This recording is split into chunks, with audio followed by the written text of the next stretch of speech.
मैं एक लाइन में 4 गालियां देता था। मैं पहले मारता था, बाद में बात करता था, क्योंकि मालूम है एक बार एक फाइट दे दो तो आदमी सीधा हो जाता है, फिर बोलता है सब जैसे आप बोलो। तो उस तरह का व्यक्ति आज दूसरों के लिए प्रेयर करने लगा।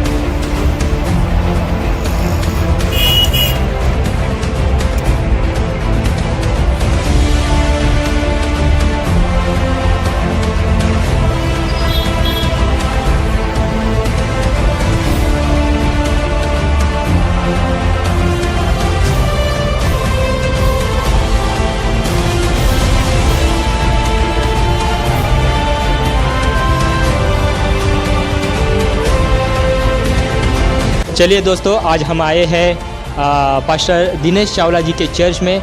हमने सुना है वो सिंधी परिवार से आए हैं और आज हम उनके चर्च में आए हैं। और जब वो प्रभु में आने से पहले और सेवकाई स्टार्ट करने से पहले वो एक नशा करने वाले व्यक्ति थे। आइए उनसे पूछते हैं कि आखिर उनके जीवन में ऐसा क्या हुआ जो उन्होंने प्रभु यीशु को ग्रहण किया। आइए सारी सच्चाई को हम जानते हैं और उनसे मुलाकात करते हैं। जय मसीह की सर। जय मसीह की भाई, कैसे हैं आप? आज हम आपके चर्च में आए हैं ताकि आपके बारे में हमको पता चला कि आप सिंधी परिवार से होकर प्रभु यीशु को अपनाए हैं। क्या है इसके पीछे का राज? मैं एक लाइन में 4 गालियां देता था। मैं पहले मारता था, बाद में बात करता था, क्योंकि मालूम है एक बार एक फाइट दे दो तो आदमी सीधा हो जाता है, फिर बोलता है सब जैसे आप बोलो। तो उस तरह का व्यक्ति आज दूसरों के लिए प्रेयर करने लगा। सब आपको मिलेंगे एकदम, हम सब लोग रावड़ी लोग थे जो यीशु मसीह के पास आने के बाद सुधर जाते हैं। तो ये उन लोगों के लिए बड़ा क्वेश्चन होना चाहिए कि ऐसे रावड़ी लोगों को कैसे प्रभु अंदर से सुधारता है, क्योंकि ये एक ऐसी शांति है ना जो मिलने के बाद इंसान सब कुछ छोड़ने को तैयार हो जाता है। देखिए, मैं एक सिंधी परिवार से हूँ। सिंधी में इंजीनियरिंग किया और इंजीनियरिंग करने के बाद में मैं कंस्ट्रक्शन लाइन में आया, ठेकेदारी में। तो वहाँ पर मेरी कुछ दोस्तों से दोस्ती हुई, जहाँ शराब पीना आम बात मानी जाती थी, और फिर उसके बाद में जुआ खेलना, और उसके बाद में यहाँ पे बॉम्बे की लाइफ आपको पता है, बॉलीवुड डिस्को डांस बार। तो मैं वहाँ बहुत जाया करता था, शराब पिया करता था। साथ ही साथ मेरे माँ बाप ने जो बचपन से मुझे शिक्षा दी थी, मंदिर जाना, नियम अनुसार सब कुछ, घर में पूजा पाठ करना, वो मैं सब कुछ नियम अनुसार करता था, जो वो मेरी आस्था थी। लेकिन मेरा स्वभाव अलग था, लफड़े करना, मारामारी करना। कुछ पुलिस वाले भी मेरे दोस्त हुआ करते थे और इस तरह की लाइफ थी। कभी गुस्सा आ जाए तो गुंडे वुंडे भी मेरे दोस्त थे। कभी जाता था तो वहाँ पर मेरी कज़न सिस्टर है, उसको किसी ने जादू टोना किया था, तो उसको वहाँ पर लेके आते थे। और उसको जब हमारे गुरुजी उसके लिए जो केस करते थे, उसका हैंडल करते थे, तभी वो बहुत अपने वश में नहीं रहती थी और गलत आवाज़ निकालना, चिल्लाना, बहुत ताकत आती थी उसको। तो मेरे जैसे 3-4 लोग उसको पकड़ नहीं सकते थे। तो मैं उनके घर पे गया, मेरी सगी बुआ की बेटी है, तो उनके घर पे मैं गया। तो मैंने उनसे पूछा क्यों नहीं आते, तो उन्होंने कहा कि अभी बेटी हमारी ठीक हो गई है, सोनी ठीक। मैं हैरान हो गया, कैसे ठीक हो गई? तो उन्होंने मुझे बताया कि हमारे बाजू में प्रेयर होती है यीशु मसीह की। तो उन्होंने बाजू वालों ने इनको कहा कि आप भी प्रेयर कराइए, हमारे यहाँ पास्टर आते हैं, प्रेयर करते हैं। तो मेरी आंटी ने उनसे पूछा कि कितने पैसे लगेंगे। उन्होंने बोला पैसे नहीं लेते, वो प्रेयर फ्री होती है। जब प्रेयर करा तो एक ही प्रेयर में उसको काफ़ी फर्क पड़ा। उन्होंने मुझे स्टोरी बताई तो मैं गुस्सा हो गया। मैं बोला तू पागल है, ये दूसरा धर्म है, क्रिश्चियन धर्म है, ये लोग अपना धर्म बढ़ाते हैं, क्यों इनको घर पे आने? क्योंकि मैंने जैसा सुना था मैंने उनको वैसे ही गुस्सा किया।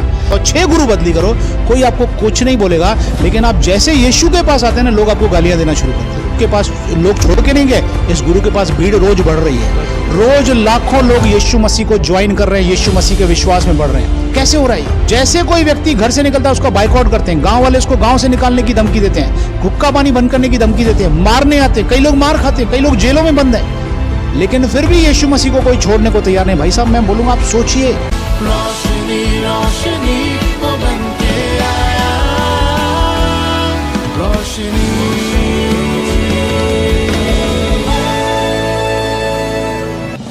जय मसीह की दोस्तों, मैं प्रभाकर सूर्यवंशी रोशनी प्रोडक्शन के इस प्रोग्राम में आपका स्वागत करता हूं, जिसका नाम है पृथ्वी के छोर तक। दोस्तों, पृथ्वी के छोर तक इस प्रोग्राम में हम भारत के अलग अलग शहरों में जाकर लोगों की गवाही को आप तक पहुंचाते हैं, ताकि आपका विश्वास प्रभु में और भी ज़्यादा मजबूत हो। ठीक उसी तरीके से आज हम आए हैं महाराष्ट्र के मुंबई शहर में, और आज मैं आपको एक ऐसे व्यक्ति से मिलवाने जा रहा हूँ। निश्चय ही उनकी गवाही सुनने के बाद आपका विश्वास और भी ज़्यादा मजबूत होगा। जी हाँ दोस्तों, मैं बात कर रहा हूँ पास्टर दिनेश चावला सर की। आइए जानते हैं उनके लाइफ के बारे में कि प्रभु यीशु में आने से पहले मैं आपको बताऊँ कि वो एक नशा करने वाले व्यक्ति थे, मूर्ति पूजा करने वाले व्यक्ति थे। आइए मिलते हैं पास्टर दिनेश चावला सर से और जानते हैं उनके जीवन की अद्भुत कहानी को। जय मसीह के सर। जय मसीह की। कैसे हैं प्रभाकर भाई? आपका बहुत बहुत जी सर, मैं ठीक हूँ, आप कैसे? मैं ठीक हूँ, बहुत अच्छा है। प्रभु का धन्यवाद है कि प्रभु अपने अनुग्रह में हमें चला रहा है। तो सर हमारे दर्शकों को बताइए कि आज हम बॉम्बे में आए हैं और हमारा रोशनी प्रोडक्शन टीम लोगों का विश्वास बढ़ाने के लिए आप जैसे पास्टर लोगों के पास में आता है, आपकी गवाही को लाखों लोगों तक पहुंचाता है ताकि आपकी गवाही से लाखों लोग आशीष पाए और प्रभु यीशु को जाने। तो सबसे पहले हमारा सवाल है कि आज तो बॉम्बे के अंदर बहुत बड़ा मिनिस्ट्री आपका है, प्रभु का आप काम कर रहे हैं, लेकिन हमने देखा और हमने आपकी गवाही भी सुना कि आप प्रभु में आने से पहले एक नशा करने वाले व्यक्ति थे, मूर्ति पूजा भी करते थे। लेकिन थोड़ा सा आपके बैकग्राउंड के बारे में कि प्रभु में आने से पहले आपका क्या लाइफ था, थोड़ा सा हमारे दर्शकों को शेयर कीजिए। पहले तो मैं आपको उत्साहित करना चाहूँगा कि आप बहुत अच्छा काम कर रहे हैं कि लोगों की गवाही को आप दुनिया के लाखों लोगों तक पहुँचा रहे हैं। ये अपने आप में एक बड़ी एक उपलब्धि है और सेवा है आपकी, और कई लोग इस बात को जानकर उत्साहित होते हैं, विश्वास में बढ़ते। और दूसरी बात जो आपने मेरे से पूछी, ये मेरी गवाही कई बार जैसे आपने भी देखी है, यूट्यूब में भी है, दिनेश चावला पास्टर में है, और फिर भी मैं आप कह रहे हैं तो मैं बताना चाहूँगा कि क्योंकि आपके दर्शक बहुत लाखों दर्शक हैं, मैंने देखा है, और वो सुनना ज़रूर चाहेंगे। देखिए, मैं एक सिंधी परिवार से हूँ। सिंधी लोग बिज़नेस माइंडेड लोग हैं। हम लोग एक अच्छी कौम है जो बहुत शांति प्रिय है और अपने बिज़नेस से मतलब रखते हैं हम लोग। तो मैं बचपन से जब बड़ा तो मैं कॉलेज में इंजीनियरिंग किया, और इंजीनियरिंग करने के बाद में मैं कंस्ट्रक्शन लाइन में आया, ठेकेदारी में। तो वहाँ पर मेरी कुछ दोस्तों से दोस्ती हुई जहाँ शराब पीना आम बात मानी जाती थी, और फिर उसके बाद में जुआ खेलना, और उसके बाद में यहाँ पे बॉम्बे की लाइफ आपको पता है, बॉलीवुड डिस्को डांस बार। तो मैं वहाँ बहुत जाया करता था, शराब पिया करता था। साथ ही साथ मेरी माँ बाप ने जो बचपन से मुझे शिक्षा दी थी, मंदिर जाना, नियम अनुसार सब कुछ, घर में पूजा पाठ करना, वो मैं सब कुछ नियम अनुसार करता था, जो वो मेरी आस्था थी। तो इस तरह से मेरी लाइफ चल रही थी। रात को मैं अलग व्यक्ति था, सुबह मैं अलग व्यक्ति होता था। इस तरह से मेरी डबल लाइफ चल रही थी लाइफ में, और बहुत सी गड़बड़ियाँ थी लाइफ में। पैसा बहुत ज़्यादा था, हैंगओवर, तकलीफ़, और ओवरनाइट घूमना, 3-4 बजे 5 बजे सोना, तो ये सब गड़बड़ मेरी लाइफ में थी। तो इस तरह के जीवन जीते समय मेरी लाइफ में पीस नहीं था, मेरी लाइफ में शांति की बिल्कुल कमी थी, और मैं परेशानियां भी बहुत आती थी मुझे। तो इस तरह की मेरे मसीह में आने से पहले लाइफ थी। तो देखा दोस्तों आपने, प्रभु में आने से पहले सर का जीवन किस तरीके से पापों से भरा हुआ था। वो नशा करते थे, रात के टाइम में घर आते थे, वो कैसी ज़िंदगी जी रहे उनको पता नहीं था। आइए सर से हम लोग एक दूसरा सवाल पूछेंगे। सर, जैसे कि आपने हमें बताया, हमारे दर्शकों को बताया कि प्रभु में आने से पहले आपकी लाइफ कैसी थी, पापों से भरी, नशा करते थे, दारू पीते थे, मतलब अच्छा क्या है और प्रभु यीशु कौन है आपको पता नहीं था। तो आपके जीवन में ऐसा क्या हुआ, क्या आपका ऐसा टर्निंग पॉइंट है जो आप प्रभु यीशु को जानने लगे और गलत कामों से बाहर आए?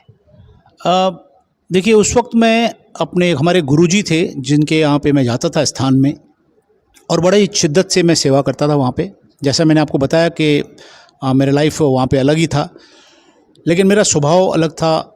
लफड़े करना, मारामारी करना, कुछ पुलिस वाले भी मेरे दोस्त हुआ करते थे, और इस तरह की लाइफ थी। कभी गुस्सा आ जाए तो गुंडे वुंडे भी मेरे दोस्त थे कभी। तो इस तरह से लाइफ चलते चलते मैं जब गुरुजी के पास जाता था तो वहाँ पर मेरी कज़न सिस्टर है, उसको किसी ने जादू टोना किया था, तो उसको वहाँ पर लेके आते थे, और उसको जब हमारे गुरुजी उसके लिए जो केस करते थे, उसका हैंडल करते थे, तभी वो बहुत अपने वश में नहीं रहती थी, और गलत आवाज़ निकालना, चिल्लाना, बहुत ताकत आती थी उसको। तो मेरे जैसे 3-4 लोग उसको पकड़ नहीं सकते थे। तो इस तरह से उसका जो केस चला 3 साल तक हो गया। तो अचानक वो लोग आना बंद कर दिए वहाँ पर गुरुजी के पास। तो मैं उनके घर पे गया, मेरी सगी बुआ की बेटी है, तो उनके घर पे मैं गया। तो मैंने उनसे पूछा क्यों नहीं आते, तो उन्होंने कहा कि अभी बेटी हमारी ठीक हो गई है, सोनी ठीक हो गई है। तो मैं थोड़ा हैरान हो गया। मैं बोला कैसे, क्योंकि मैंने अपने आंखों से वो केस देखा था, इतने तड़पते हुए उसको देखा था, उसको परेशानी, दुष्टात्माएँ जो आती थी उसके अंदर। तो मैं हैरान हो गया कैसे ठीक हो गई। तो उन्होंने मुझे बताया कि हमारे बाजू में प्रेयर होती है यीशु मसीह की, तो उन्हें बाजू वालों ने इनको कहा कि आप भी प्रेयर कराइए, हमारे यहाँ पास्टर आते हैं, प्रेयर करते हैं। तो मेरी आंटी ने उनसे पूछा कि कितने पैसे लगेंगे। उन्होंने बोला पैसे नहीं लेते हम लोग, प्रेयर फ्री होती है, क्योंकि बाइबल में लिखा है मुफ्त दिया गया, मुफ्त ले लो। तो क्योंकि इन्होंने बहुत पैसे दिए थे, कई लोग पैसे लेके गए, लूट के गए थे इनको इसके नाम से। तो इन्होंने जब प्रेयर कराया तो एक ही प्रेयर में उसको काफ़ी फ़र्क पड़ा। ऐसे 2-3 प्रेयर, 3-4 बार प्रेयर हुई तो वो एकदम लड़की ठीक हो गई। तो वो लोग फिर आना बंद कर दिए गुरुजी के पास। तो जब उन्होंने मुझे स्टोरी बताई तो मैं गुस्सा हो गया। मैं बोला तू पागल है, ये दूसरा धर्म है, क्रिश्चियन धर्म है, ये लोग अपना धर्म बढ़ाते हैं, क्यों इनको घर पे आने। क्योंकि मैंने जैसा सुना था मैंने उनको वैसे ही गुस्सा किया। ऐसे प्रोपोगंडा हमेशा होता है, हर जगह पर ऐसे लोग अफवाहें फैलाते हैं यीशु के बारे में, जबकि ऐसा कुछ भी नहीं है, आपको जानते ही हैं। तो मैंने भी जब सुना था मैंने उनको बोला कि मैं छोड़ूंगा नहीं, इनको देखूंगा, तो समझ नहीं रहे। तो साथ ही साथ मैं हैरान भी था क्योंकि मैं बहुत आस्थावादी था, मैं बहुत पूजा पाठ में विश्वास रखने वाला व्यक्ति। तो मुझे ऐसा अंदर लग रहा था कि कोई पावर है यार, इसको कैसे ठीक होगी ये, क्योंकि मैंने अपने सामने उसको देखा था। हमारे गुरुजी बड़े महान गुरुजी थे, वो सब करने के बाद भी ये ठीक नहीं हो रही थी 3 साल से, तो यहाँ पे कैसे प्रेयर में ठीक हो गई 1 महीने के अंदर। तो मेरे लिए एक बड़ा सवाल था और मैं वो जानना भी चाहता, वो जिज्ञासा थी। तो मैं उनसे मिला, लेकिन अपना ईगो भी था। मैं बोला ये दूसरा धर्म है। तो इस तरह से जब उन्होंने मुझे स्टोरी बताई तो मैं उनसे मिला। उन्होंने कहा संडे आ जाओ, ये लोग आते हैं बाजू में। तो मैं संडे गया, उनसे पूछा मैंने, भाई क्या लफड़ा, बहुत चमत्कार चालू है, बताइए। तो उन्होंने मुझे बहुत सरलता से प्यार से जवाब दिया। उन्होंने कहा विश्वास कीजिए। तो मैंने उनसे कहा भाई विश्वास क्या करें, हम सिंधी लोग तो सब पे विश्वास करते हैं, हम तो सबको एक ही मानते हैं। हम लोग गुरुद्वारे भी जाते हैं, मस्जिद में भी जाते हैं, माथा टेकते हैं। कई सिंधी लोग माउंट मेरी चर्च में जाते हैं, कैंडल जला के आते हैं। हम तो पत्थर को भगवान मानने वाले लोग हैं, भाई आप हमें क्या विश्वास सिखा रहे हैं। तो उन्होंने मुझे एक बात कही जो बहुत इंपॉर्टेंट है। उन्होंने कहा सर बुरा नहीं मानना, गॉड कितने हैं, दुनिया बनाने वाले हैं। तो मैंने जवाब दिया सर गॉड तो एक ही है। तो उन्होंने मुझे पकड़ा, बोला अगर गॉड एक ही मानते हो तो फिर 10 के पास क्यों जा रहे हो। सीधी बात है, लॉजिक सवाल है कि फिर 10 के पास क्यों मैं भटक रहा हूँ, कि एक ही पे जाऊँ। बोलो जहाँ भी आपको लग रहा है वहाँ एक ही पास जाओ। तो मुझे थोड़ा लगा, मैं बोला ठीक है सर, आप बताइए क्या बोलना चाहते हैं। तो जब उन्होंने मुझे कहा कि मैं आज जो आपको बताऊंगा ना, तो अगर आपने ध्यान से सुना समझा तो आपका लाइफ चेंज हो जाएगा। मैं बोला बताइए। उन्होंने कहा परमेश्वर एक ही है मानते हो ना। मैं बोला हाँ यस, दुनिया बनाने वाला खुदा, परमेश्वर, गॉड, भगवान एक ही है। मैं बोला तो उन्होंने कहा उस खुदा का, उस परमेश्वर का इकलौता पुत्र यीशु मसीह जो है ना, वो जीसस उसका इकलौता बेटा है, जो इस दुनिया में कोई धर्म जाति बनाने या बदलने के आए नहीं, क्योंकि बनाए नहीं तो बदलने का सवाल ही नहीं। क्योंकि देखिए एक एग्जाम्पल है सर, एक आदमी के अगर 4 बेटे हों तो कोई मुझे बताओ, कोई इंसान चाहता है कि उसके 4 बच्चे लड़ाई करें? अगर वो चारों में से 2 भी लड़ेंगे तो पिता को सबसे ज़्यादा दुख होगा। तो जब एक इंसान नहीं चाहता कि उसके बच्चे लड़ाई करें, तो परमात्मा कैसे जाएगा कि उसके बच्चे लड़ाई करें। आज तो आप दुनिया घूमते हैं, आपको पता है कि धर्म के नाम पे लोग एक दूसरे के दुश्मन बन जाते हैं, है ना, कितने दंगे होते हैं दुनिया भर में। तो कैसे परमेश्वर चाहेगा कि मेरे बच्चे धर्म बनाए और मैं बना के दूं धर्म और लड़ाई करें। ये धर्म इंसानों ने बनाया, religion is purely man made. इंसानों ने धर्म बनाया, परमेश्वर ने इंसान को बनाया कि वो इंसान एक दूसरे से प्रेम से जाए। तो ये जब मुझे उन्होंने बताया कि यीशु मसीह, जब परमेश्वर ने धर्म नहीं बनाया तो यीशु भी नहीं धर्म बनाया। तो यीशु, आपको पता होगा प्रभु जो मसीहत है वो यीशु मसीह के स्वर्ग जाने के बाद 300 साल के बाद हुए। तो प्रभु यीशु मसीह कोई धर्म बनाने नहीं आए, न बदलने आए। वो क्रूस पर हम सबको बचाने के लिए, हमारा उद्धार करने के लिए, जिस व्यक्ति को उद्धार चाहिए ना, जिसको लग रहा है कि मैं नाश नहीं हो जाऊं, वो उसको यीशु की ज़रूरत है। जो समझ रहा है कि मैं पापी हूं, मुझे गुनाहों की माफ़ी चाहिए, उसके लिए प्योरली यीशु मसीह अवेलेबल है। तो यीशु मसीह मारे गए, गाड़े गए और तीसरे दिन फिर अपने वचन के अनुसार जिंदा हुए और आज भी जिंदा प्रभु है। तो मुझे उन्होंने बताया, मुझे थोड़ा अजीब लगा, मैंने उनको जाने दिया। मैं बोला ठीक है आप, उन्होंने मुझे इनवाइट किया। मैंने बोला चलो अपनी बहन तो ठीक हो गई, कोई प्रॉब्लम नहीं, नुकसान तो हुआ नहीं। मैंने उनसे पूछा पैसे से लिए क्या, बोला कुछ पैसे से नहीं लिए उन्होंने। तो क्योंकि लफड़ा सब जगह पैसों का ही होता है। तो मैं बोला ठीक है पैसे तो नहीं लिए इन्होंने। तो बोले गए। तो मुझे इनवाइट किया, तो मैं जाता नहीं था। आखिर एक बार मेरी बुआ मुझे बहुत बोलने लगी, मैं एक बार गया वहाँ पे। तो वहाँ पे मैंने देखा 200-300 लोग बैठे, ताली बजा रहे, गीत गा रहे, स्तुति आराधना कर रहे। प्रभु की स्तुति आराधना होती है बड़े बड़े जोरदार तरीके से, पूरी वर्ल्ड में होती है, इसका जलवा है पूरी वर्ल्ड में यीशु मसीह का। तो मैं भी गया, देखा, मुझे कुछ समझ में नहीं आ रहा था, गीत समझ में नहीं आ रहे थे। लेकिन बाद में गवाही का टाइम आया। जब गवाही हो रही थी तो कोई बहन आई, बोली मुझे सर में दर्द था, ठीक हो गया। किसी ने बोला ये, तो मैं जासूसी नावल बहुत पढ़ता था बचपन में, तो मैं बोला ये तो सब उल्लू बनाने वाला काम है, ये पास्टर लोगों ने इनको 200-200 दिया रहेगा कि पब्लिक में गवाही दो, कुछ लोग तो मुर्गे फंसेंगे। तो मुझे नहीं मालूम था कि मैं गलत सोच रहा हूँ, तो यीशु मसीह की पूरी नज़र मेरे ऊपर है। तो उसने मुझे पकड़ा, प्रभु ने बोला अगर तू गलत सोच रहा था मैं तुझे सच्चाई दिखाऊंगा। तो मैं जब वचन चलने लगा तो परमेश्वर का वचन मुझसे बात करने लगा। मुझे लग रहा था यार, क्योंकि देखिए जो भी आस्थावादी व्यक्ति है, मैं कहूँगा वो गलत नहीं है, जो भी किसी भी जगह पे आस्था की जगह पे जाता है तो वो परमात्मा को पाने के लिए जाता है। तो मैं भी एक आस्थावादी व्यक्ति था, बिल्कुल परमेश्वर के खोज में था। तो परमेश्वर ये बात जानता था, परमेश्वर तो एक ही है ना, मेरा रास्ता कोई भी था लेकिन परमेश्वर एक ही है, वो जानता था। तो मैं जब मुझे प्रभु ने देखा तो उस वचन से मुझसे बात हुई। फिर जब उन्होंने लास्ट में मेरे लिए प्रेयर किया तो प्रेयर के बाद में मेरे जीवन में काम होने लगा।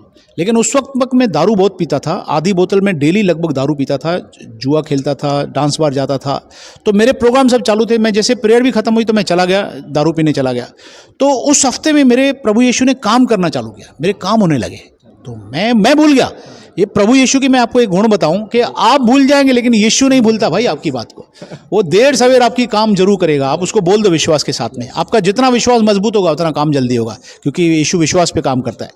तो मेरे काम होने लगे और मैं हर एक लालची होता है, आपको बोला, मैं लालच के मारे में बोला यार चलो काम हो रहे तो अपन जाके प्रेयर करा के आएंगे। तो जब जब तकलीफ होती 15-20 दिन में मैं जाके प्रेयर करा के आता और मेरे थोड़े से काम हो जाते थे, थोड़े नहीं भी होते थे, थोड़े होते थे। तो इस तरह से मेरा सिलसिला चालू हुआ जाना और मैं वहाँ जाने लगा और प्रेयर कराने लगा। लेकिन मेरी एक गलती थी, मैंने बाइबल नहीं पढ़ता था। मेरी सबसे बड़ी मिस्टेक, उन्होंने बाइबल दिया था, मैं थोड़ा पढ़ा लेकिन समझ में नहीं आया, क्योंकि जब तक कोई समझाएगा नहीं ना, कोई समझ नहीं पाएगा। तो इस तरह से 2-2.5 साल निकल गए। उसके बाद में एक प्रभु के बहुमूल्य दास पास्टर जोएल इस उल्लासनगर में आए और उन्होंने मुझे पूछा कि तुम बाइबल पढ़ते हो? मैं बोला सर पढ़ता हूँ, समझ में आता नहीं। तो उन्होंने बोला तुम्हें समझ में आएगा भी नहीं। मैं बोला क्यों सर? बोला बाइबल जो है ना परमेश्वर का वचन है, पवित्र आत्मा जब तक तुम्हें सिखाएगा नहीं ना, तुम नहीं समझ पाओगे। मैं बोला क्या करूं सर? उन्होंने कहा तुम प्रार्थना करो कि पवित्र आत्मा तुम्हें विजडम दे, बुद्धि दे। मैं समझ गया। मैंने प्रेयर करके जब बाइबल पढ़ा, मैं बाइबल के अंदर चला गया। मैं आपको बताऊं, इस बाइबल में 2 मीनिंग लिखेगी। आपको ऊपर से अलग दिखेगा, लेकिन जब आप भूख और प्यास के साथ, सच्चाई के साथ, प्रार्थना के साथ, पवित्र आत्मा की शिक्षा में अंदर बढ़ोगे ना, तो आप अंदर चले जाओगे, इसके गहराई मीनिंग पता चलेगी। तो मैं अंदर चला गया, मुझे बहुत सारे सीक्रेट्स बाइबल के पता चले, परमेश्वर के बारे में, प्रभु यीशु का स्वभाव, पवित्र आत्मा का अभिषेक, ये सब चीज़ें पता चली। और फिर मैं इसमें बढ़ा और मैंने जिस दिन बपतिस्मा लिया, मैं शुक्र करता हूँ खुदा का कि मेरे जीवन में यीशु आए। मेरे जीवन से शराब की आदत, जो मैं आधी बोतल डेली पीता, आज 28 साल हो गए मुझे, मेरे अंदर प्रभु ने ऐसी बरकत दी। वो स्पिरिट्स, वो जादू, वो जो शैतान शक्तियाँ जो मुझे गलत चीज़ों में प्रेरित करती थी, वो सब बाहर चली गई, क्योंकि शैतान यीशु मसीह के नाम से ही डरता है। तो अंदर निकल गई और मुझे फ्री किया प्रभु ने, बुरी चीज़ों से निकाला, डांस बार जैसी गलत चीज़ों से मुझे दूर किया और मुझे एक अच्छा शांति का जीवन दिया। प्रभु को सारी महिमा देता हूँ। यस। तो सर अभी तक आपने बताया कि प्रभु में आने का आपका कारण क्या है और किस तरीके से प्रभु यीशु आपको मिले और आपके जीवन में आया और आपका उद्धार हुआ। अभी हमारे दर्शकों को बताइए कि प्रभु में आने से पहले के जीवन में और अभी के जीवन में क्या फ़र्क है। ओके, ये बड़ा सवाल अच्छा आपने पूछा है कि क्योंकि जब मैं प्रभु में आया तो अब एक अजीब बात हुई।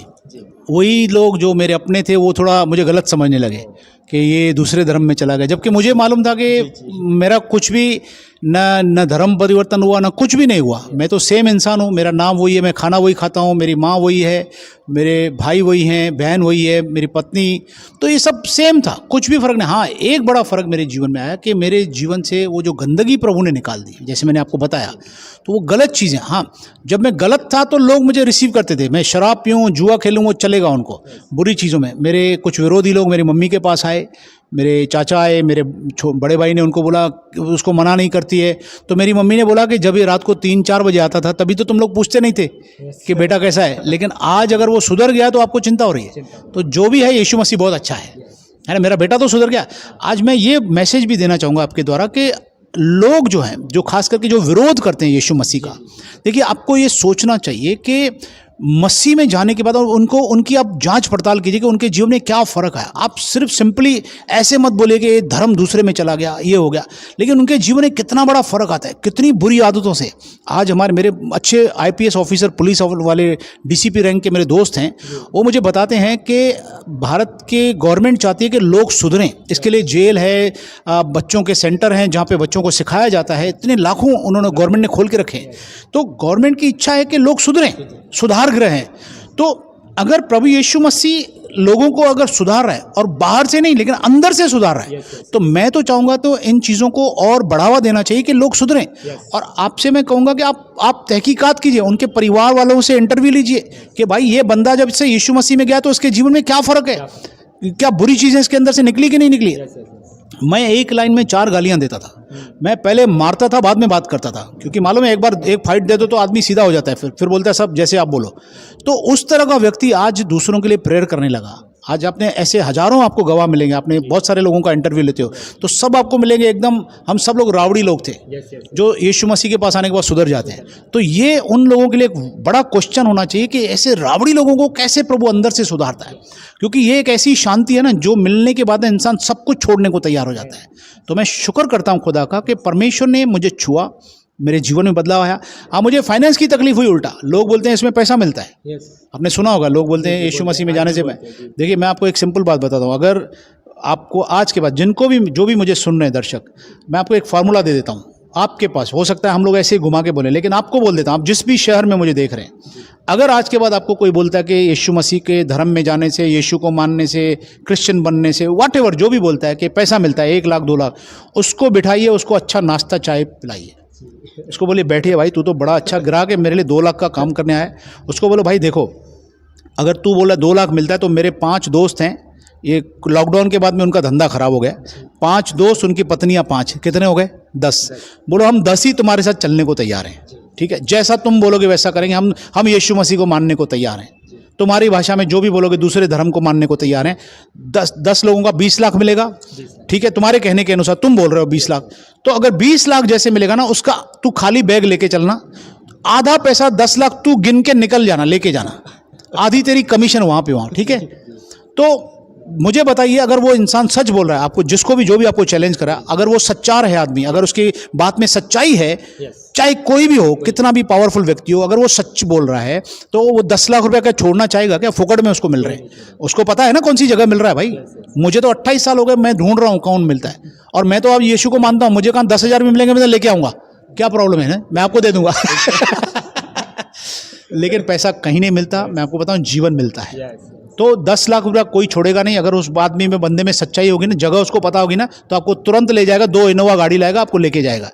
वो कहेगा दिल्ली मिलता है, बोलो दिल्ली की टिकट तेरी मैं निकालता हूँ फ्लाइट की, तू ले चल, तू खाली बैग लेके चल, 10 लाख तेरा, बाकी सब हम देख लेंगे।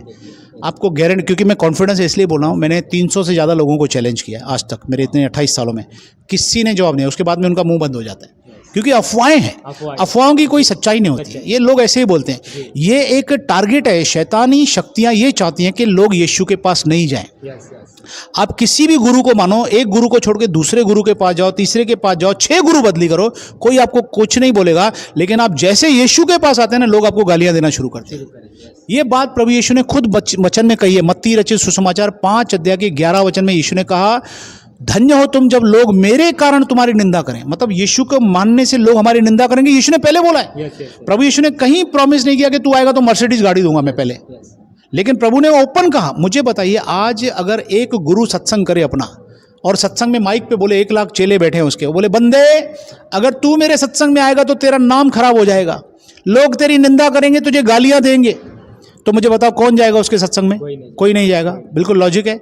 लेकिन यीशु मसीह साहब ने, ऐसे सतगुरु है हमारे, जिन्होंने न सिर्फ बोला लेकिन राइटिंग में दिया है। उनकी बिलियंस कॉपियां बिकती हैं बाइबल, आज भी दुनिया में डिमांड है बाइबल की।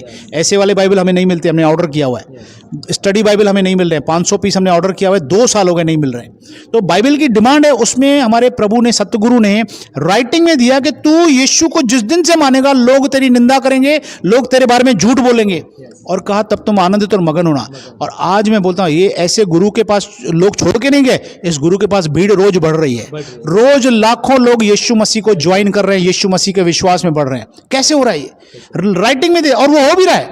जैसे कोई व्यक्ति घर से निकलता है उसको बाइकआउट करते हैं, गांव वाले उसको गांव से निकालने की धमकी देते हैं, हुक्का पानी बंद करने की धमकी देते हैं, मारने आते हैं, कई लोग मार खाते हैं, कई लोग जेलों में बंद हैं, लेकिन फिर भी यीशु मसीह को कोई छोड़ने को तैयार नहीं। भाई साहब मैं बोलूंगा, आप सोचिए, इस बात पे सोचना जरूरी है, क्योंकि जब एक उद्धार की जीवन मिल गया ना, उसके बाद में हमें सब कुछ फीका लगता है। आज लोग क्यों मरने को, मारने को तैयार हो गए? क्यों वो कितना भी दुख सहने को तैयार हो गए? क्योंकि उनको मालूम है कि हमें जो मोती मिला है ना, वो सबसे कीमती है। यीशु मसीह मिल गया ना, उसके बाद हमें कोई चीज़ की जरूरत नहीं, चाहे कोई कितनी भी धमकियां दे। आज कितनी बहनें मार खाती हैं घर में, लेकिन वो पति कितना भी बोले, लेकिन वो यीशु मसीह को मानती है, प्रार्थना करती हैं, बाथरूम में जाके प्रार्थना करती हैं। वो गवाहियां हम सुनते हैं कि प्रभु के, उन्होंने प्रार्थना की, उनके पति सुधर जाते हैं, उनके पति के घर से तकलीफ से निकल जाते हैं। तो कहने का मतलब ये है कि यीशु मसीह कोई धर्म नहीं है, लेकिन यीशु मसीह सच्चाई है। यीशु मसीह जीवन बदलने आया, हमारा धर्म बदलनी है। क्योंकि धर्म तो हर एक का आस्था है, सब धर्म अच्छे हैं, हम रेस्पेक्ट करते हैं सारे धर्मों की, लेकिन सबसे बड़ी इंपॉर्टेंट चीज़ है उद्धार पाना, और यीशु मसीह उद्धार करता है। आज अगर आप किसी जगह पर एक खाने की चीज़ बांटते हैं तो कितनी लाइन लग जाती है। आप 100 रुपये बांटिए, 10,000 लेके खड़े रहिए, 100 का नोट बांटिए, आप देखिए कितनी भीड़ जमा हो जाएगी। अगर पैसे मिलते तो आज कोई कलीसिया खाली नहीं रहती, भीड़ की भीड़ होती।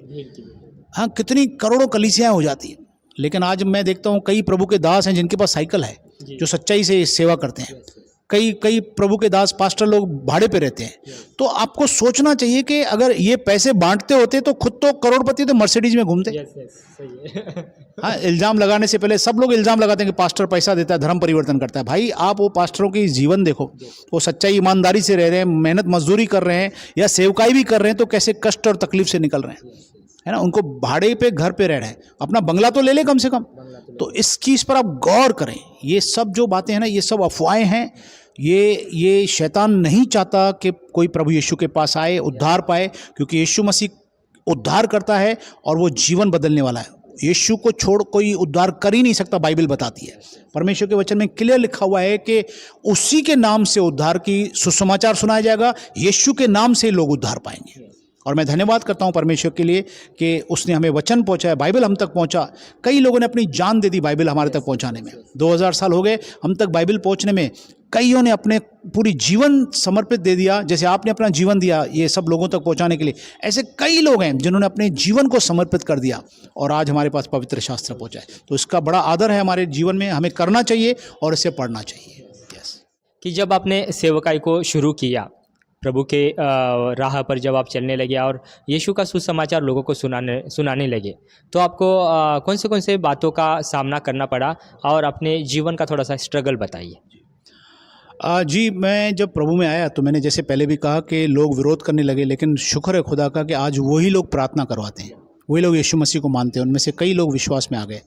तो ये एक समझदारी की बात है, समझने की बात है, क्योंकि ये बात सही है, हम लोग भारत देश में रहते हैं तो हमें ये इम्प्रेशन है कि जो क्रिश्चियनिटी है ये फॉरेन का धर्म है, यीशु मसीह फॉरेन गॉड है। मैं तो यीशु को फॉरेन का गॉड बोलता था पहले, ये यीशु मसीह जो है ना फॉरेन का गॉड है, क्योंकि मुझे पता नहीं था। तो मैं जब समझा, क्योंकि कोई भी चीज़ को समझने में थोड़ा टाइम लगता है, थोड़ा समय दिया तो मैं समझा। और मैं जब विश्वास में आया तो मेरे, जैसे अभी आपको बताया कि मेरी खुद की फाइनेंस की तकलीफ हो गई, क्योंकि मैं जुआ बहुत खेलता था। तो जुआ खेलने के बाद जब मैं जीतता था 20-30 हज़ार जीतता था, आज से 35 साल पहले की बात है, तो मैं लोगों को 200-300 दारू पीने के लिए खर्ची देता था। छोकरे लोग रहते थे मेरे लड़के लोग, तो उनको देता था, भाई लाओ जाओ दारू पियो, है ना, फालतू लोग थे सब। तो मैं जब प्रभु में आ गया तो मेरी जुआ बंद हो गई, तो मुझे पैसे के वांदे आ गए। मैं हैरान हो गया।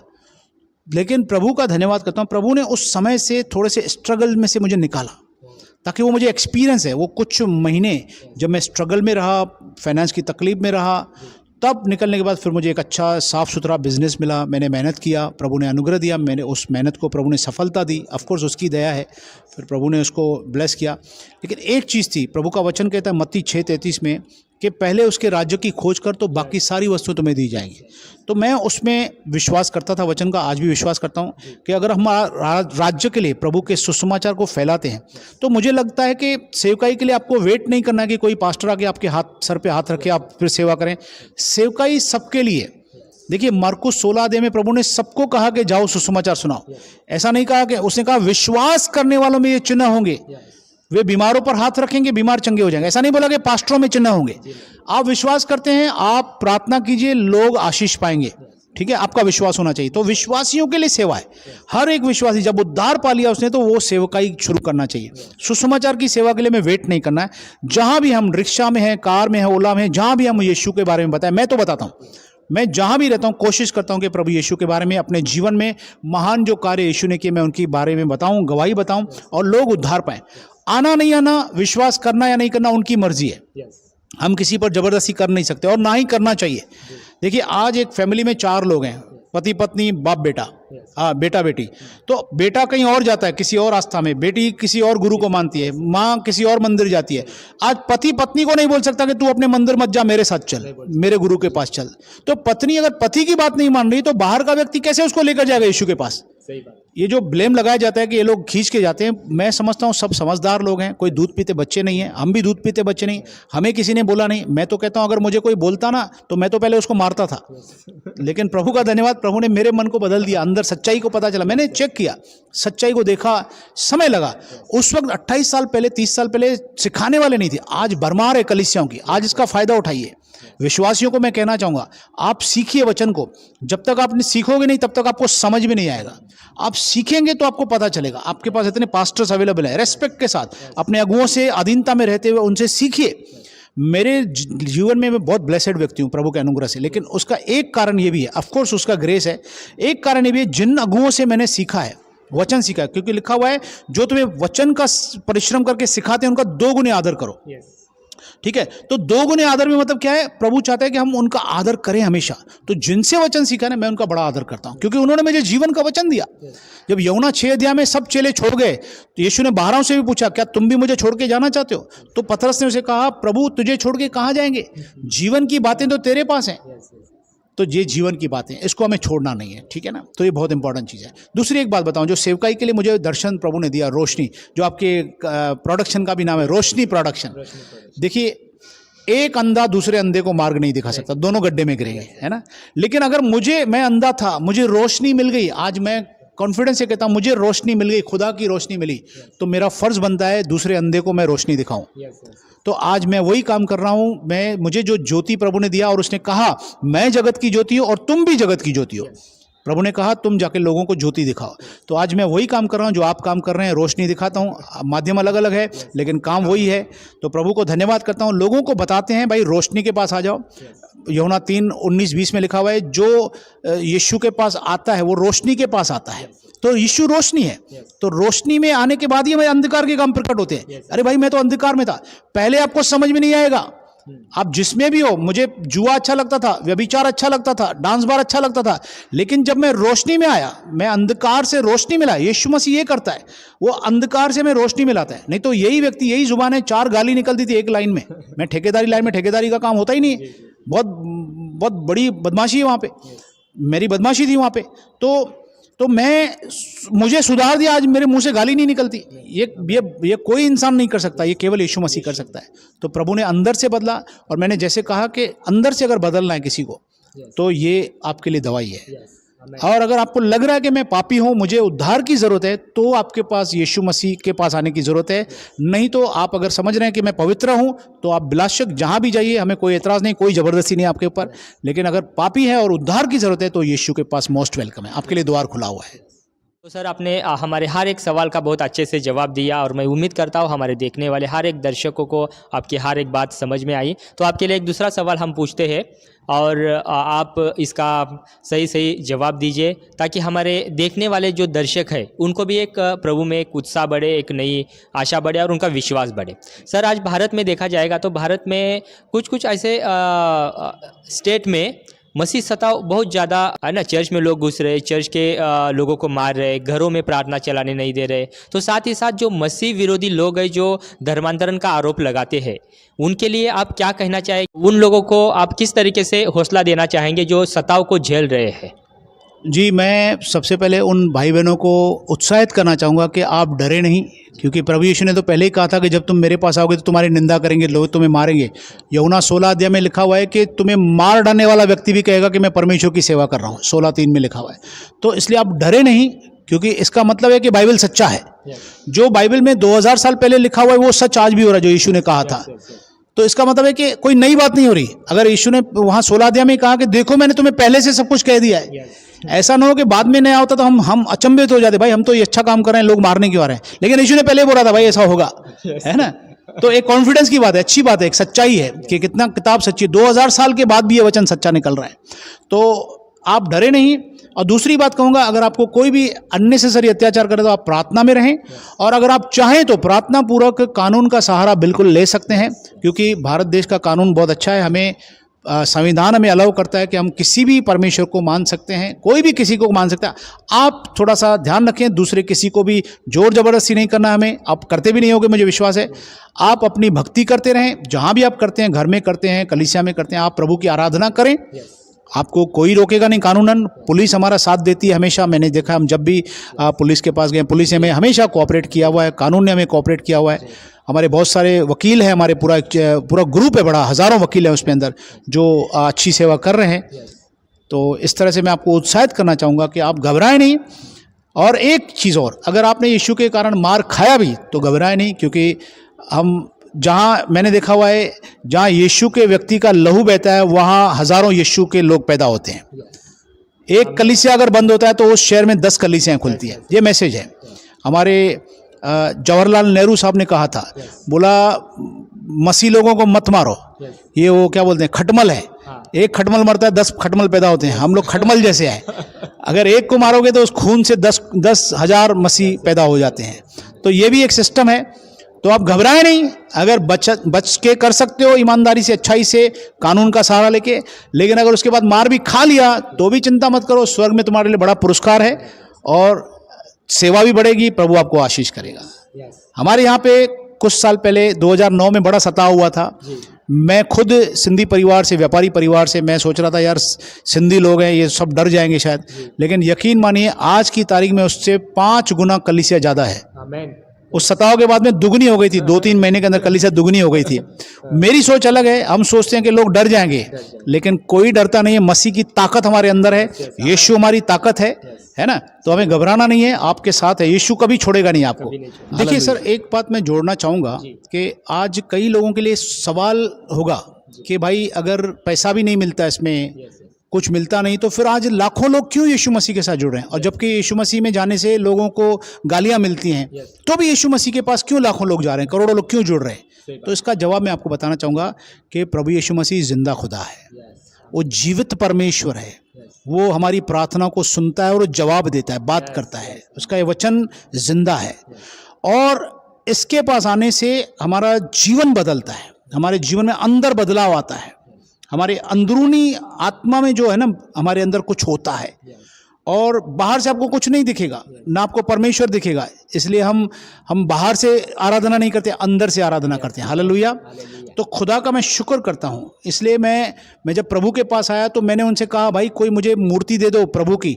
बोला मूर्ति में नहीं रहता परमेश्वर। बाइबल बताती है परमेश्वर हमारे दिल में रहना चाहता है ना। तो मैंने बोला भाई कोई कैंडल ही दे दो मुझे। बोला कैंडल भी नहीं सर, आपको प्रार्थना करनी है, प्रभु सुनेगा। मुझे समय लगा, 1 महीना लगा थोड़ा मैच करने में, लेकिन समझ में आया। उसके बाद मैं रोज प्रार्थना करता हूँ। अभी मुझे यीशु की मूर्ति की भी जरूरत नहीं पड़ती है, क्योंकि प्रभु मूर्ति में नहीं लेकिन मेरे दिल में रहता है। हालेलुया। तो मैं खुदा का शुक्र करता हूँ। और दूसरी बात, वो आपके जीवन में गवाहियां करता है। आज लोग यीशु के नाम से रोज लाखों लोगों के जीवन में गवाही होती है। ये गवाहियां झूठी नहीं है। ये अगर आपको देखना है तो आप खाली यूट्यूब पे टाइप कीजिए गवाहियां, यीशु के गवाह। आप देखते थक जाओगे, लेकिन वो गवाहियां कम नहीं होंगी। हर कलीसिया में जाइए, पंजाब से लेकर कन्याकुमारी तक, चेन्नई तक जाइए, हर कलीसिया में हजारों गवाहियां हो रही हैं। तो यीशु मसीह जिंदा खुदा है। उसने हमें बेगवाह नहीं छोड़ा, उसके लाखों गवाह हैं। रोज लाखों करोड़ों गवाह बनते हैं। जी, जब मैं प्रभु में बढ़ने लगा तो मेरे परिवार में कोई विश्वास ही नहीं था। मेरी पत्नी मेरे साथ साथ थोड़ा सा सुनती थी। फिर मेरे बड़े भाई हैं, 2 बड़े भाई, उनमें से एक बड़ा विरोध करने लगा। वो उल्टा सीधा बोलता था बहुत, लेकिन मैं शांत रहा। प्रभु ने मेरे जीवन को चेंज किया था, स्वभाव को चेंज किया था। और ऑफकोर्स जब प्रभु में अकेले हैं ना, आप अगर परिवार के लिए प्रार्थना करते हैं ना, तो प्रभु आपको उस परिवार में ऊंचा उठाता है, क्योंकि परिवार की नज़र आपके ऊपर है। तो याद रखना, प्रभु आपको, क्योंकि प्रभु ने वादा किया 16:31 में लिखा हुआ है प्रेरितों में कि तू अगर विश्वास करेगा तो तू और तेरा घराना उद्धार पाएगा।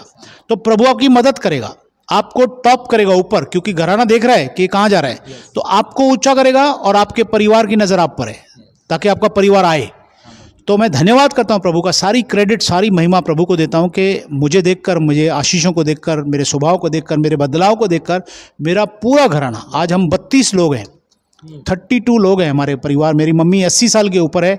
संडे आज भी देखा आपने, वो सुबह कलीसिया में आती है, हर संडे गीत गाती है। और मेरा पूरा परिवार, बड़े भाई, बड़ी बहन, उनके बच्चे, परिवार, सभी लोग, मेरे परिवार यीशु मसीह की महिमा करते हैं। और दूसरी एक बड़ी अच्छी बात मैं आपको बताना चाहूँगा, उत्साहित करने के लिए, प्रभु ने कहा तुम्हें मुफ्त में दिया है, मुफ्त में ले दो। तुम्हारी कलीसिया में, न सिर्फ हमारे परिवार में, लेकिन हमारी कलीसिया में भी कोई भी कलीसिया से सैलरी नहीं लेता। ऑफकोर्स जो फुल टाइम कर रहे हैं वो जैसे आपको पवित्र आत्मा अगुवाई करता है आप कर सकते हैं, उसमें हमें कोई ऑब्जेक्शन नहीं है। लेकिन मुझे जो प्रभु ने अगुवाई किया पौलुस के जैसे सेवा करने के लिए, हम कलीसिया से या मिनिस्ट्री से पैसा नहीं लेते हैं किसी से भी। हम अपने हाथों से परिश्रम करके जो प्रभु ने हमें अनुग्रह दिया है, काम धंधा करते हुए हम काम करते हैं, और काम में बरकत वही देता है, खुदा ही देता है। हमारे साथ सैकड़ों लोग जुड़े हुए हैं जो सभी प्रभु की सेवकाई में हैं, कई पास्टर्स मेरे दोस्त हैं। तो मैं प्रभु को धन्यवाद देता हूं कि हमें प्रभु ने आशीष किया, और वो फेथफुल है, उसके देने के रास्ते हजारों हैं, वो कभी हमें खाली नहीं रखता, हमें ब्लेस करता है। तो प्रभु आपको इस गवाही से भी आपको उत्साहित करेगा कि आप पैसों, क्योंकि पैसा एक ऐसी चीज़ है जो आपके सेवकाई में रुकावट ला सकता है, आपके ग्रुप में रुकावट ला सकता है। इसके लिए आप इसको थोड़ा अलग रखें, और आप ध्यान दें कि सेवा शिद्दत से, ईमानदारी से, सच्चाई से हो। जितनी ईमानदारी से सेवा करोगे उतना प्रभु आपको भरते जाएगा। और दूसरी बात मैंने देखी है, जो व्यक्ति गरीबों को खाना खिलाते, कंगालों को, उनका कभी डब्बा खाली नहीं रहता। मैं अभी आपको सबके सामने बोल देता हूँ, लाखों लोगों को बोले, आप गरीबों को, कंगालों की सुधि लीजिए, खाना खिलाइए, आपका डब्बा कभी खाली नहीं होगा। जी, मैं आपको बताना चाहूँगा, बड़े खुशी से बताना चाहूँगा कि आज मसीह का काम छुपके नहीं हो रहा है। हमारा जो प्रार्थना घर है, अगर हम कुछ भी गलत करते होते तो हम किसी कोने में कोई जगह लेते, लेकिन आज हमारा मेन रोड पर है, यहाँ की पोस्ट लोकेलिटी में है हमारा प्रेयर हाउस है। और ऐसे कई प्रेयर हाउस हैं जो ओपन रोड पे हैं, हाईवे पे हैं, रोड शहरों के बीच में है। अगर कुछ भी गलत हो, हैदराबाद, बेंगलोर, आप जहाँ चले जाएं, चेन्नई में बड़े बड़े रास्तों पर, आप तो वहाँ पर जानते ही हैं, तो अगर कुछ गलत होता तो छुपके करते। लेकिन आज मसीह के पास में बड़े बड़े लेवल के लोग, कॉरपोरेट लोग, पॉलिटिशियंस लोग, पुलिस डिपार्टमेंट से, कई डिपार्टमेंट से, कई गवर्नमेंट अधिकारी लोग यीशु मसीह को मानते हैं। तो मैं आपको बताना चाहूँगा, मेरे एक मित्र हैं आचार्य विकास मसीह साहब, उनका यूट्यूब पे भी है आचार्य विकास मसीह, वो बहुत बड़े पंडित हुआ करते थे। आप उनकी गवाही सुनिए, अगर आपको समय है तो आप जरूर देखिए उसमें। तो उनको प्रभु ने छुआ और आज वो बड़े प्रचारक हैं प्रभु के। तो ऐसे हजार, और उनके साथ में जो टीम है, उनके पास बड़े बड़े अधिकारी आते हैं, बड़े बड़े गवर्नमेंट अधिकारी उनके कलीसिया के मेंबर हैं। हमारे पास बड़े बड़े लोग आते हैं। तो क्यों आते हैं? क्या उनको कोई ज़रूरत है? उनको परमेश्वर की ज़रूरत है। कोई भी हो, छोटा हो बड़ा हो व्यक्ति, उसको पीस, उसको शांति चाहिए, उसको उद्धार चाहिए, और यीशु मसीह हमें उद्धार और शांति देने आया। तो हमें, अगर यीशु मसीह आपको बुलाना चाहता है, आपसे प्यार करता है, अगर आपको उद्धार चाहिए, शांति चाहिए, तो यीशु मसीह के पास ज़रूर आए। God bless you. प्रभु आपको बहुत आशीष करे सर। भाइयों बहनों, मैं प्रभु का धन्यवाद करता हूँ एक बार फिर से प्रभाकर जी को, और रोशनी प्रोडक्शन को मैं बहुत ही रिगार्ड्स देना चाहूँगा, धन्यवाद देना चाहूँगा कि आप लोग यहाँ पर इतनी दूर से आए और अपना समय दिया, हमें एक मौका दिया कि हम अपनी गवाही और अपनी बातों को लोगों के सामने रख सकें। और बहुत अच्छा काम कर रहे हैं। इसका प्रतिफल आपको प्रभु वहाँ स्वर्ग में भी देगा, और यहाँ पर भी आपको प्रभु ने फलदायी रखा है। और मैं चाहूँगा कि जितने भाई बहन जिनकी गवाही है, ऐसी अच्छी अच्छी गवाहियाँ आपके जीवन में, तो छुपाइए मत। आप किसी गांव में हैं, अगर आपको लग रहा है कि मेरी गवाही लोगों तक पहुंचनी चाहिए, तो आप यहाँ पर स्क्रीन में नीचे नंबर हैं, आप ज़रूर हमारे भाइयों से कांटेक्ट कीजिए, रोशनी प्रोडक्शन में फ़ोन लगाइए, ये आपके तक पहुँचेंगे। आपको कुछ खर्चा करने की ज़रूरत नहीं, ये आपके पास आएंगे और आपकी गवाही लेंगे और लोगों तक पहुँचाएंगे। तो मैं बहुत धन्यवाद दूंगा कि आपके माध्यम से मेरी गवाही, मेरी बातें लोगों तक पहुंच रही है, और प्रभु इसे आशीष करे। और मैं चाहूँगा कि सभी को, सारे भारतवासी, हमारे अच्छे हमारे भाई बहन हैं, उन सबको मैं रिगार्ड्स देना चाहूँगा, उनके लिए दुआएं करते हैं। हम भारत देश के लिए दुआ करते हैं कि सभी पर प्रभु का अनुग्रह हो और सभी का उद्धार हो जाए। प्रभु आप सबको आशीष करें। God bless you. Thank you. धन्यवाद सर, थैंक यू। आपने अपना कीमती समय हमारे टीम को दिया, और मैं उम्मीद करता हूँ कि आपकी गवाही से हमारे देखने वाले हर एक व्यक्ति बहुत आशीष पाए हैं। बहुत सारी बातें आपने उनको सिखाया, इसलिए मैं आपको धन्यवाद कहता हूँ। और देखने वाले सभी दर्शकों को मैं कहना चाहूँगा कि सर के जीवन में किस तरीके से प्रभु यीशु ने अद्भुत गवाही बनाकर रखे थे, और सर उस गवाही को छुपा कर नहीं रखे, वरन उस गवाही को रोशनी प्रोडक्शन के माध्यम से आप तक पहुंचाए, ताकि उनके गवाही से आप आशीष पाए और प्रभु यीशु को जाने। ठीक उसी तरीके से यदि आपके जीवन में भी गवाही हो तो देर ना करें, स्क्रीन पर दिए हुए नंबर पर कॉल करें। जल्द ही हमारी रोशनी प्रोडक्शन टीम आपके पास पहुँच जाएगी। धन्यवाद।